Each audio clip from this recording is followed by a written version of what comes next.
बिस्मिल्लाहिर्रहमानिर्रहीम। आज हम बात करेंगे डायबिटीज़ मेलिटस के बारे में, जिसे हम शुगर की बीमारी भी कहती है और ये हमारी कम्युनिटी में बहुत ही ज़्यादा आम है। हम मेनली आप अपने अपनी फैमिली में देखो या अपने घर में देखो तो किसी न किसी को ये बीमारी ज़रूर लाग होगी।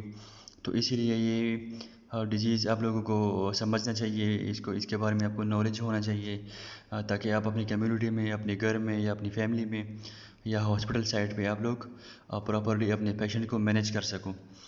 So what is diabetes mellitus? Diabetes mellitus में ये एक मेटाबॉलिक डिजीज़ है जिसमें ब्लड ग्लूकोज लेवल जो है वो ज़्यादा होता है because of defect in insulin secretion और इंसुलिन एक्शन। मतलब या तो इंसुलिन सिक्रेशन में मसला होगा या इंसुलिन एक्शन में, या दोनों में मसला होगा। और मेनली डायबिटीज़ मेलिटस में जो है वो पोलीयूरिया, फ्रीक्वेंट यूरिनेशन, और इसके अलावा पोलीडिप्सिया, बहुत ज़्यादा प्यास फील होगा पेशेंट को, और पोलीपेगिया, भूख बहुत ज़्यादा लगेगी डायबिटीज़ मेलिटस में। Now classification of diabetes mellitus, हम बात करेंगे डायबिटीज़ मेलिटस के टाइप्स की। तो मेनली तीन अक़साम है, तीन टाइप्स हैं डायबिटीज़ मेलिटस के। इसमें सबसे पहले नंबर पर हम टाइप 1 डायबिटीज़ मेलिटस की बात करेंगे, जिसे इंसुलिन डिपेंडेंट डायबिटीज़ मेलिटस भी कहते हैं और जुवेनाइल डायबिटीज़ भी कहते हैं। इसके अलावा अर्ली ऑनसेट डायबिटीज़ भी इसे कहते हैं, क्योंकि ये before 30 year of the age या 40 ईयर से पहले ये बीमारी लाग होती है, टाइप 1 डायबिटीज़ मेलिटस। और इसमें मेनली जो पेनक्रियास के अंदर बीटा सेल है वो उसकी डिस्ट्रक्शन की वजह से इंसुलिन सिक्रेट नहीं होता। जाहिर सी बात है, बीटा सेल का काम ही इंसुलिन सिक्रेशन है, तो अगर वो डिस्ट्रक्ट होगा तो इंसुलिन सिक्रेशन नहीं होगा, और अगर इंसुलिन सिक्रेशन नहीं होगा तो जो ग्लूकोज लेवल है वो मेंटेन नहीं होगा प्रॉपरली। और इसके बाद अगर इंसुलिन या ग्लूकोज अगर मेंटेन नहीं होगा तो क्या होगा, ब्लड के अंदर ग्लूकोज इंक्रीज़ होगा और टिशू के अंदर टिशू तक प्रॉपरली ग्लूकोज नहीं पहुंचेगा। तो इंसुलिन के फंक्शन के बारे में भी आपको पता होना चाहिए कि इंसुलिन का फंक्शन क्या है। इंसुलिन जो है ये पॉलीपेप्टाइड हार्मोन है, और जो पेनक्रियास के अंदर बीटा सेल्स है वो इंसुलिन को सेक्रेट करता है, और इंसुलिन का function normal blood glucose level को मेंटेन करना है। तो डायबिटीज़ मेलिटस में प्रॉपरली इंसुलिन प्रोडक्शन नहीं होगी, जिसकी वजह से ब्लड ग्लूकोज लेवल ज़्यादा होगा। और ये किस स्टेज में अकर होता है? 40 ईयर से कम एज में डायबिटीज़ मेलिटस टाइप 1 जो है ये लाहक होता है, और इसे हम जुवेनाइल डायबिटीज़ या अर्ली ऑनसेट डायबिटीज़ मेलिटस भी कहते हैं। इसमें patient totally dependent on insulin, मतलब बाहर से पेशेंट इंसुलिन लेता है। नाउ टाइप 2 डायबिटीज़ मेलिटस के बारे में हम बात करेंगे, जिसे हम इंसुलिन इंडिपेंडेंट डायबिटीज़ मेलिटस भी कहते हैं। और इसमें जो है, इसमें इंसुलिन जो है वो सेक्रेट होगी, लेकिन कम मकदार में, और इसके अलावा या जो बॉडी टिश्यू है उसको इंसुलिन को रेजिस्टेंस पेश कर रही होगी। और अप्रोक्सीमेटली 90% जो है वो केसेस जो है वो क्या है, टाइप 2 डायबिटीज़ मेलिटस के हैं। तो इसके बारे में आप लोगों को समझ आ गई होगी कि इसमें प्रॉपर इंसुलिन जो है वो सिक्रेट होगी, लेकिन कम मकदार में होगी, या दूसरा जो है वो बॉडी टिश्यू जो है वो रेजिस्टेंस पेश करोगी उसी इंसुलिन को, और इस वजह से क्या होगा, ब्लड के अंदर ग्लूकोज लेवल जो है वो ज़्यादा होगा। अब नंबर 3 की बात हम बात करेंगे गेस्टेशनल डायबिटीज़ मेलिटस की। तो ये डायबिटीज़ मेलिटस जो है ये फीमेल्स में अकर होता है, और during pregnancy blood glucose level जो है वो क्या होता है, ज़्यादा होता है। और इसके अलावा जो है हम आते हैं टाइप 1 डायबिटीज़ मेलिटस के एटियोलॉजी यानी काजेज़ की तरफ। इसके काजेज़ जेनेटिक्स भी हो सकते हैं, मतलब मल्टीपल कुछ जीन है वो इन्वॉल्व है, इस वजह से ये बीमारी फैमिलियल भी है। मतलब अगर किसी एक फैमिली में डायबिटीज़ है तो उसकी जो बच्चे हैं उसको भी चांस है कि उसको भी बीमारी लाग हो जाए। और आप लोगों ने देखा भी होगा कि अगर एक फैमिली में शुगर की बीमारी है तो वो उसके दादा को भी होगी, दादी को भी होगी, इसके अलावा बेटे को भी होगी।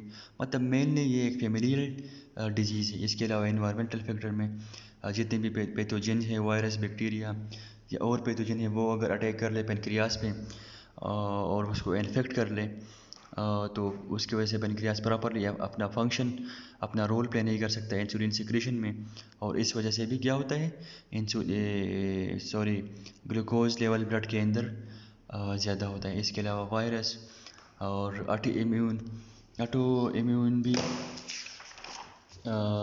काज है टाइप 1 डायबिटीज़ मिलेटस का, जिसमें जो ऑटो इम्यून सेल है, ऑटो इम्यून एंटीबॉडीज़ है, जिसे CD4+ और CD8+T हेल्पर सेल्स, ये दोनों एंटीबॉडीज़ शामिल है बीटा सेल्स को डिस्ट्रक्ट करने के लिए।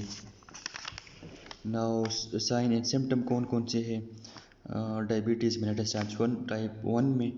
जिस तरह मैंने आप लोगों को बताया कि पॉलीयूरिया का मतलब फ्रीक्वेंट यूरिनेशन, और इसके अलावा पॉलीडिप्सिया का मतलब बहुत ज़्यादा थर्स्टी होगा, मतलब प्यास लगेगा डायबिटिक पेशेंट को। इसके अलावा पॉलीपेगिया मतलब भूख लगेगी। इसके अलावा फटीग और वेट लॉस होगा। अब हम पैथोफिजियोलॉजी आप टाइप 1 डायबिटीज की बात करेंगे तो जिस तरह मैंने आप लोगों को बताया कि पेनक्रियास के अंदर जो बीटा सेल है वो क्या होगा, वो डिस्ट्रक्ट होगा। अगर बीटा सेल डिस्ट्रक्ट होगा तो प्रॉपरली इंसुलिन सिक्रीशन नहीं होगा। अगर इंसुलिन सिक्रीशन नहीं होगा तो इंसुलिन का रोल जो है वो मुतासर होगा, और जो मेंटेनेंस है ग्लूकोज का वो प्रॉपरली मेंटेन नहीं होगा, और ब्लड के अंदर ग्लूकोज जो है वो ज़्यादा होगा। मतलब अगर इंसुलिन नहीं होगा तो क्या होगा, टिश्यू तक ग्लूकोज नहीं पहुंचेगा, कन्वर्जन नहीं होगी ग्लूकागॉन की, तो ब्लड में ही ग्लूकोज लेवल ज़्यादा होगा। और इसके अलावा जो ऑटो रिएक्टिव एंटीबॉडीज़ है CD4+ एंड CD8+ जो है हेल्पर सेल, ये भी एंटीबॉडीज़ जो है वो क्या करते हैं, बीटा सेल को डिस्ट्रॉय करते हैं। ये भी एक मैकेनिज़्म है। इसके अलावा पैथोजन जो एनवायरमेंटल फैक्टर है, वायरस, बैक्टीरियाज, इसके अलावा कोई और पैथोजन, वो अगर पेनक्रियास को इन्फेक्ट कर ले और प्रॉपरली इंसुलिन सिक्रीशन ना हो तो क्या होगा, डायबिटीज़ मेलेटस लाहक होगा। तो ये थी पैथोफिजियोलॉजी की। Pathophysiology of type 1 diabetes mellitus की। अब हम बात करेंगे टाइप 2 डायबिटीज़ मेलेटस की। तो टाइप 2 डायबिटीज़ मेलेटस को formally non insulin dependent diabetes mellitus भी कहते हैं, और ये मेनली किस स्टेज में अगर होगा, एडल्ट में 40 ईयर्स एबाव जितने भी लोग हैं उसमें चांसेस है कि डायबिटीज़ मेलेटस उनको लाहक हो जाए। ये भी एक मेटाबॉलिक डिसऑर्डर है जिसमें ब्लड ग्लूकोज लेवल ज़्यादा होगा। किस वजह से ज़्यादा होगा, क्योंकि बॉडी जो है वो रेजिस्टेंट करेगी इंसुलिन को। तो अगर टिश्यू या सेल्स रेजिस्टेंट पेश करेगी इंसुलिन को तो क्या होगा, प्रॉपर कन्वर्जन नहीं होगा, ग्लूकोज को कन्वर्ट नहीं होगा, और ब्लड स्ट्रीम से जो इंट्रावास्कुलर जो ग्लूकोज लेवल है वो टिश्यू तक नहीं पहुंचेगा, और ब्लड स्ट्रीम के अंदर मतलब कैपिलरीज के अंदर ही ब्लड ग्लूकोज लेवल ज़्यादा होगा। नाउ काजेस कौन कौन से हैं टाइप 2 डायबिटीज़ मेलेटस के? तो इसमें जेनेटिक फैक्टर्स, एथनिक ओरिजिन यानी कि किसी मखसूस इलाके में, जिस तरह मैंने आप लोगों को बताया कि हमारे एशिया में डायबिटिक के केसेस बहुत ही ज़्यादा है, क्योंकि एक तो यहाँ का फूड, यहाँ का कल्चर, यहाँ का रहन सहन भी डिफरेंट है। प्रॉपरली लोग एक्सरसाइज नहीं करते, प्रॉपर डाइट नहीं लेते। तो एशिया हो गया, पाकिस्तान, इसके अलावा जो है वो श्रीलंका, बांग्लादेश, यहाँ पर डायबिटीज़ के केसेस बहुत ही ज़्यादा हैं। इसके मुकाबले में ऑस्ट्रेलिया में आप देख लो, लंदन में देख लो, या अमेरिका में देख लो, वहाँ पर लोग अच्छा खुराक लेते हैं। इसके अलावा time to time properly exercise करते हैं, इसलिए उन लोगों में डायबिटीज़ के रेशो कम है। नाउ ओवरवेट और ओबीस जो है ये भी मेन काज है टाइप 2 डायबिटीज़ मेलेटस। मेनली आप लोगों ने अपनी कम्युनिटी में, अपनी फैमिली में देखा होगा कि जो लोग बहुत ज़्यादा मोटे होते हैं, बहुत ज़्यादा हैवी होते हैं, बहुत ज़्यादा ओवरवेट होते हैं, उन लोगों को ही शुगर की बीमारी होती है।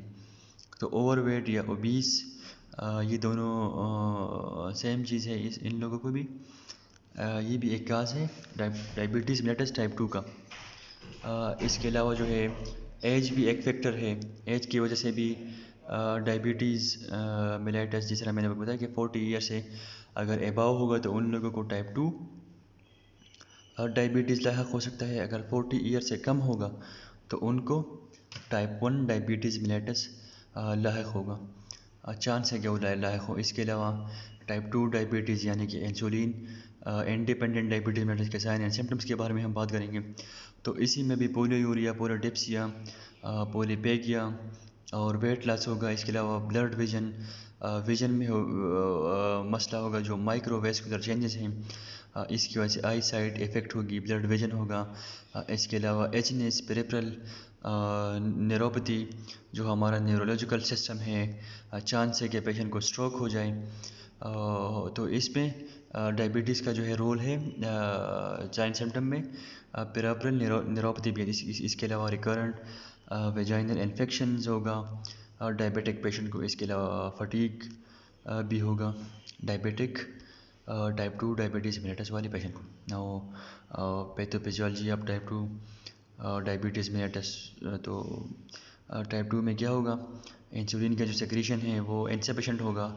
और इसके अलावा दूसरा जो मैकेनिज़्म है, वो जो सेल्स है, जो टिश्यूज़ है, वो रेजिस्टेंस पेश करेगी इंसुलिन को, और इस वजह से जो ग्लूकोज है वो टिश्यू तक नहीं पहुंचेगा। जो इंसुलिन का रोल है ब्लड स्ट्रीम से या कैपिलरीज से ग्लूकोज को कन्वर्ट करना, टिश्यू तक पहुंचाना, वो इंसुलिन का जो रोल है वो क्या होगा, वो इफेक्ट होगा और प्रॉपरली टिश्यू तक ग्लूकोज नहीं पहुंचेगा, कन्वर्ट नहीं होगा। और इसकी वजह से क्या होगा, ब्लड ग्लूकोज लेवल ज़्यादा होगा, डायबिटीज़ लाक होगा। अब टाइप 1 और टाइप 2 डायबिटीज़ में कौन कौन से फ़र्क है, अब हम कंपैरिजन करेंगे। तो फीचर इसके अलावा